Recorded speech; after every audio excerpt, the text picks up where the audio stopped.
अस्सलाम वालेकुम रहमतुल्लाहि वबरकातुहू। जी मुअज़्ज़िज़ नाज़रीन, ये हम आपके सामने एक पौधा या दरख्त लगा लें, ये आपके सामने शेयर कर रहे हैं। इसको हम करी का पौधा कहते हैं। इसके ये फूल हैं और ये इसका तना है, ये इसकी जड़ें हैं। ये नीचे आप देख, इधर इसका बड़ा पौधा है, ये भी आप देख सकते हैं। इसे करी का पौधा कहते हैं, हम अपनी ज़ुबान में करी कहते हैं। ठीक है नाज़रीन, इसके जो फूल हैं ये शुगर की बीमारी के लिए बहुत अच्छे हैं और ये मुसफ़्फ़ी खून भी होती हैं, और इसकी जड़ें जो होती हैं ये भी मुसफ़्फ़ी खून होती हैं। और इनको बंदा धोकर अगर शुगर की मर्ज़ के लिए काले चनों में इस्तेमाल करे तो बहुत अच्छा है अल्हम्दुलिल्लाह। काले चने, चूड़ चने जिन्हें कहते हैं, छोटे चने ले लेने हैं आपने, और ये कड़ी की जड़ें ले लेनी हैं।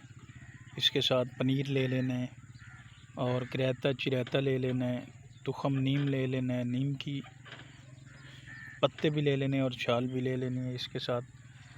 ठीक है नाज़रीन, इन सब को आपने ग्राइंड कर लेना है। ग्राइंड करने के बाद एक कैप्सूल सुबह, एक शाम 500 mg कैप्सूल भर लेना है, पानी के साथ इस्तेमाल करना है। अल्लाह ताला आपका हामी व नासिर, अल्लाह आपको खुश रखे। अस्सलामु अलैकुम।